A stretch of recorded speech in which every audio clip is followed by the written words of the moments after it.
எதிலும் உன்னை காணலாம்.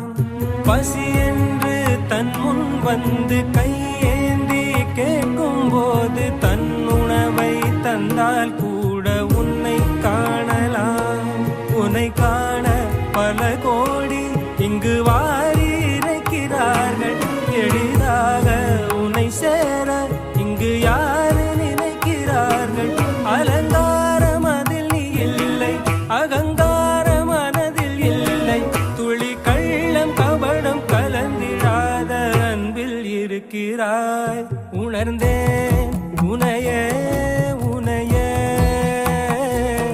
மறந்தேன்